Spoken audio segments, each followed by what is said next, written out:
നമസ്കാരം. 1201 ചിങ്ങമാസം 1 മുതൽ 1201 കർക്കിടക മാസം 31 വരെ, അതായത് 2025 ഓഗസ്റ്റ് 17 മുതൽ 2026 ഓഗസ്റ്റ് 16 വരെയുള്ള ഒരു വർഷക്കാലത്തെ ചിങ്ങമാസ ഫലമാണ് നമ്മളിവിടെ പറയുന്നത്. കന്നി രാശിയിൽപ്പെട്ട ഉത്രം അവസാന 3 പാദവും അത്തം ചിത്തിര ആദ്യ പാദവും വരുന്ന നക്ഷത്രക്കാർക്ക് 2025 ഒക്ടോബർ 18 വരെ വ്യാഴം 10 സഞ്ചരിക്കുകയാണ്. അതിനുമേൽ വ്യാഴം 11 ഡിസംബർ 5 മുതൽ 10 2026 ജൂൺ 2 മുതൽ 11 ശനി 7 രാഹു 6 കേതു 12 ആകയാൽ നിങ്ങളുടെ ദോഷാധിക്യങ്ങൾ കുറഞ്ഞും ഗുണാധിക്യം കൂടിയിരിക്കുന്ന ഒരു കാലമാണ്.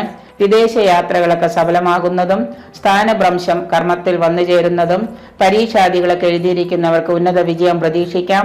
ഗൃഹനിർമ്മാണ പ്രവർത്തനങ്ങളൊക്കെ ആരംഭിക്കാനൊക്കെ സാധ്യമാകുന്ന വർഷമാണ്. ബന്ധുക്കളുമായിട്ട് കൂടുതൽ അടുപ്പത്തിലാകുന്നതും സന്താന അരിഷ്ടതകള് സന്താനങ്ങൾക്ക് രോഗദുരിതങ്ങളൊക്കെ വന്നു ചേരുന്നതാണ്. മനോദുഃഖമുണ്ടാക്കുന്ന പല പ്രവൃത്തികളും നിങ്ങളിൽ നിന്ന് വന്നു ചേരുന്നതാണ്. വ്യാപാര വ്യവസായത്തിൽ വിജയം പ്രതീക്ഷിക്കാം.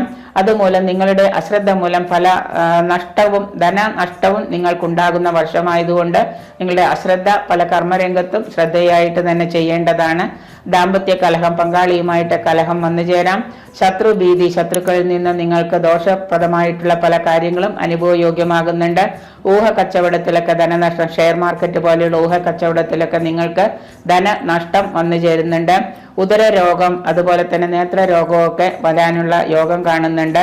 ഉദ്യോഗസ്ഥരായ ആളുകൾക്ക് സർക്കാർ തലത്തിലായാലും പ്രൈവറ്റ് തലത്തിലായാലും ജോലി ചെയ്യുന്ന ഉദ്യോഗസ്ഥർക്ക് ബഹുമതികളൊക്കെ ലഭിക്കാം. മേലധികാരികളിൽ നിന്ന് ധനവർദ്ധനവ് ഉണ്ടാകുമെങ്കിലും ചിലവ് അധികരിക്കുന്ന ഒരു വർഷം തന്നെയാണ്. തീർത്ഥയാത്രകളും മറ്റു യാത്രകളും ഒക്കെ ചെയ്യേണ്ടതായിട്ട് വരുന്നുണ്ട്.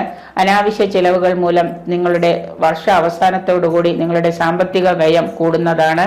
നിങ്ങൾക്ക് ഉണ്ടാകുന്ന പല വെല്ലുവിളികളെയും തരണം ചെയ്യാൻ നിങ്ങൾക്ക് സാധിക്കുന്നതാണ്. യാത്രാക്ലേശം ഉണ്ടാകുന്ന പല അനുഭവങ്ങളും ഉണ്ടാകുമെങ്കിലും അന്യദേശവാസമൊക്കെ വന്നു ചേരുന്നത് മൂലം യാത്രാക്ലേശം ഭവിക്കുന്നുണ്ട്.